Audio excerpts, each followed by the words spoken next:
All right, we're back. It's part two. Part two, episode two. I know it's a very short episode. We would have wanted this in a longer format. Unfortunately, due to the fact that we're just starting off, YouTube doesn't really like the idea of us having a hour-long show. It's still the first show. It's just a part two. Yeah? Yeah. We can look at it as like a part two. And then there's going to be a part three and a part four. Exactly, because if we didn't just want to give you guys an introduction and be like, oh, that's it. No, you're going to get some more stuff from us. And I'm a selfish bastard, so like part four. Yeah, you might want to tune into that. Just telling you. So let's talk about movies. Movies. So the most recent movie that we went to go see was Ballerina. Ballerina, yes, and it was. I thought it was a surprise. If I had to grade it, which I'm going to do every time we do an episode about pop culture movies, I would grade it at a B+. I was shocked because I went in there thinking it would be a C movie. It did surprise me. I only had one minor complaint, and it was super minor. We'll get into that in a little bit, but I thought the movie was fantastic. It was, it was a great extension of the Wick series. I was definitely of sorts. I was definitely a little surprised that I was a little afraid due to this whole thing could be an hour in and of itself because then we get into why I think my expectations are with movies and stuff. Ballerina definitely still felt like it belongs in that universe. Did I see her as a John Wick or the new female John Wick? I hate to say it, I didn't. And you know what? I understand why. She's new to the game, and honestly, all things considered, some of the stuff she did in the movie, holy cow. But the movie I was anticipating to be like a C- or something, and then I was like, I would give it a B, and then I give it a B+ just because of Keanu's appearance in there. 100%. And that's because, it's not just because he appears for that one scene where she goes, "You're the Baba Yaga," and all that. I think it's beyond that. Spoiler alert, when he gets off the train, I almost stood up. Me too. It's me an amazing too. I was like, if you're any type of fan, you don't have to be a mega fan, right or wrong, for the John Wick series. If you're just a minor league fan of John Wick in general, when he gets off the train, the whole theater went nuts. It's so surprising. Yeah. Like how much he's in the movie, but that particular scene was amazing. Absolutely. I think, I think that a sequel, if there ever will be a sequel, I hope expands on her fighting, because obviously she gets beaten down a lot. They didn't go for that whole unstoppable bad, I'm not going to say that, blurt that word out loud right away, I'm not that comfortable yet. But, she's a badass, she's a badass. She's a badass in some ways, but not in the John Wick ways. She's a badass for, explosions. I'm not going to spoil that. You guys can see for yourself what I mean by explosions. But, again, it was actually a pretty solid movie. And we've been to John Wick since we met in 2019, and we went to see John Wick 3 together. I had already seen 1 and 2 before 3 came out. And has my all-time favorite, and you know I'm going to talk about it, all-time favorite movie scene with the horse. When the horse in the stable scene, when he if you guys know what I'm talking about as a dude, you know what I'm talking about. That knife fight has me rolling in 3. I stood up. I almost had an accident in my pants when I saw that for the first time. It is such a guy moment. It is such an amazing scene in 3. But I don't think that's the best John Wick movie. But I do believe in my heart, in my world, that scene in the stable with the horses when they annihilate the people. Keanu goes nuts. It's just an amazing. In fact, I want to watch it right now. So we're going to end the F.A.N. episode right now. No. Sorry guys, we're going to cut this short so we can revisit John Wick 3. But it's a great scene, and I do think in the Wick series, 4 is just like a perfect movie in my opinion. But that scene in 3 is amazing, and I agree with you. In Wick 2, the character development and the characters in that particular movie are probably the best. So, but back to Ballerina. We'll stay on topic because me and Nick could literally do an hour show on just John Wick. Yeah, just split it in 4 parts. The Ballerina movie was surprising. So go ahead and explain more why you thought it was such a surprise to both of us. So I'm gonna try to shorten this down to Sure. like 2 minutes. Is movies have been in an all-time decline, and they've been trying to shove expectations down our throats that are very unrealistic. So, for Correct. example, like saying, and look, I have plenty of love for female heroes. Give you an example. I love Elektra. I like Supergirl. Not Supergirl later on in the show, but I like Supergirl. I got no problem with her. I got no problem with Catwoman. Catwoman's she's a cool gal. I got no problem with Catwoman. Sure, as with most men. But there I like comes a point where I like Michelle Pfeiffer in that, by the way. Going back to the Batman, like with Michael Keaton, Danny DeVito, Batman 2. Batman Returns. She looked exquisite in that. So I'd say the Catwoman all had their share. She did, Anne Hathaway did, and stuff. Anne Hathaway was fantastic But too. Off topic, sorry. My whole thing is when you try to push a narrative of like from the ground up, this woman is just stronger than like the majority of men.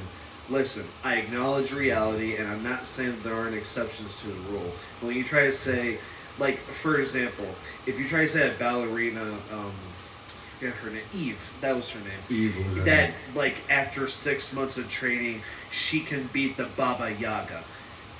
You'd have me walking out of the theater. I mean, Correct. John Wick is known as 1,000. the Baba Yaga. Like, he's not the boogeyman. He's the man you send to kill the effing boogeyman, right? Like, Correct. that's just the way it is. Mhm. And I would say this for another average Joe, where if an average Joe was training for 6-8 months and he went to John Wick and he just beat John Wick, I'd be like, you're kidding me right now? So that was my fear about it. I thought they were going to push that same thing with this movie. Surprisingly, I was wrong. They acknowledged she's new.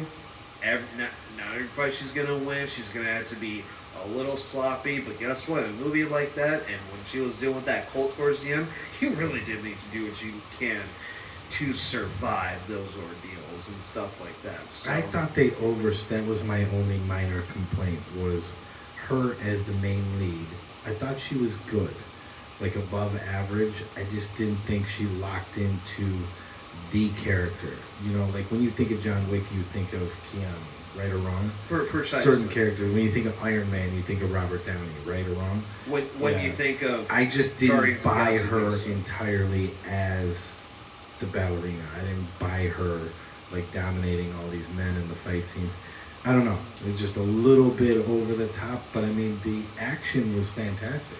Oh yeah, In the movie, that's what was surprising. So you kind of bought in by default. That's what I always say. You kind of bought in through the back door, not through the front door. So I enjoyed the movie. I thought it was like a definitive B+, and it surprised me. So yeah. I would say in closing that it was better than I anticipated. It's a good movie, and I feel like the name itself could have hinted that her ballerina skills could have probably been put to like a fighting test. Like she would utilize like her spitting moves and then like Correct. be slick with her or something. I actually think that was a missed opportunity. If I'm being I honest. agree with you 1,000%. I don't think they took advantage of like her actual character traits enough. They just had her as a badass, but there was no like development of her unique traits. Like, you know what I mean? With the ballerina capability and stuff like that. I agree with you on that. Yeah, so, and I can't even believe we spent 10 minutes just talking about Ballerina, because there's another one we want to talk about that's coming up, and it's not even out yet, so, And can you guys guess which one? Because I'm going to do a little tune for you. So we'll segue with my singing ability. No? Dun, dun, dun, dun, dun. Dun, dun, dun. Dun, dun, dun, dun, dun. I was like a little kid. I had a little towel on my back. I jump off the chute in the house. I fall flat on my face, but that's beside the point. I was in my underoos. You guys remember underoos? And they had the Underoos? colored underwear. You're too young to remember that. Well, I know that That's what I they know were. that Iron Man referenced in some. Mine were so- always colored in the front, and they were always brown in the back. Just a little tip. Had a lot of accidents as a kid. Anyways, we're at the 5-minute mark, so let's talk about the new Superman. What are your feelings on the new Superman coming out? Because we're going to go see it, and then the next show, next week, next Sunday, when we do this all over again, we're going to talk about the new Superman. Well, so as a movie, I'd be lying if I said it did not look appealing to me. I look at it and I'm like, this looks pretty solid. Yeah. Right? However, It looks interesting, right? Enough to entice you to buy a ticket, right? Depends on the day, but Depends yes, on the it day, would yeah. entice me. It depends on the theater too.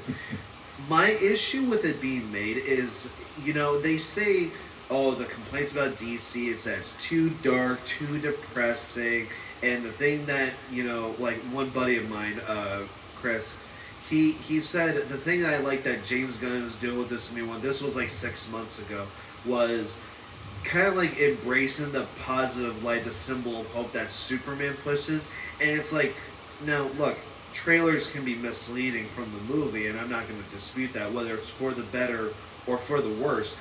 But if you said like he's supposed to look like a symbol of hope and it's supposed to be less depressing, you couldn't have done a worse job than with this last trailer. You just had a guy throw a can at his head, and he's like, I can't believe this is all happening. Where I'm like, no, granted, I don't have a problem with that format. I wasn't the one saying, oh, DC is too muggy and whatever. But it's like, you might as well put Henry Cavill in the same role again. Correct. You wouldn't have had a different feeling. I agree with you on that. So it's like, what was the point of axing the Snyderverse? New guy's name is, I don't know if I'm saying it right, David Corenswet? That's the new actor that's playing it. I haven't seen him in anything. He looks pretty good, like, for the role. So we'll see. I don't know who's He's playing. passable. I know Isabella Merced is in there. That's who played Dora. Sorry, I have a crush. But I had to mention that. Dora? Shout out to Isabella. I don't know if she's single or anything, but if you do watch the podcast, I happen to be available. This is also a Very dating talk available. show, I guess. Nobody wants to date me, but Isabella, if you do, okay. Or Isabel Merced. I think that's how you pronounce your name. But anyways, Corenswet, I don't know much about him. He looks like he fits the part. It'll be interesting to see how he plays the role. I just don't know why they would repeat like the same vibe, because they ended, you had told me, they ended kind of like the Snyder universe, so to speak. But they axed it. It looks like they're just repeating it with the trailer. So we have to see the movie, obviously, to make a judgment. But I don't know. It just doesn't make any sense if you're going to repeat the same vibe with just a different actor, right or wrong? Yeah. So that's just my whole take. And unfortunately, we're for our first series of episodes, like the first 4, we're not going to spend all 4 episodes, or 3 for that matter, just talking about because if I were to explain on air my qualms with the Snyderverse and it ending and then leading into this, we're going to be here for a half hour. We're going to be here for a while. So, and we can't afford to do that right now. But perhaps in the future, after the Superman movie's been out for a while, I will. We'll be able to spend a little more time next week when we talk about the Superman movie, or start out with that, and then go on to the next movie that we'll analyze the following week, so on and so forth. We'll kind of have like a running jump on the next show for the following week, the following Sunday, just to let you guys know what we're going to watch and kind of like review it. So like a Siskel and Ebert, but I consider us like much better looking, 1, and 2, a lot more fun. Roger we are fun people. If there's anything I can drag. give credit to myself and you, is that we can be fun people. A lot more fun than those people like to review a movie or anything per se. That could be one episode too. We just do a movie review, and then that's basically it. That concludes this episode. We will be talking about Flex. What's the topic for next episode? Next episode, you're gonna like see a smile on this individual's face. It is all about gaming, something I don't know a whole lot about, but I'm super interested in. And the purpose of the podcast is what? Expose people to new information. So we're going to talk about gaming in part 3 of show number 1. Wow, my expertise, I get to just be passionate about for Hit that 15 red minutes. button, Nick. All right, guys. See you in the next episode. Bye-bye now.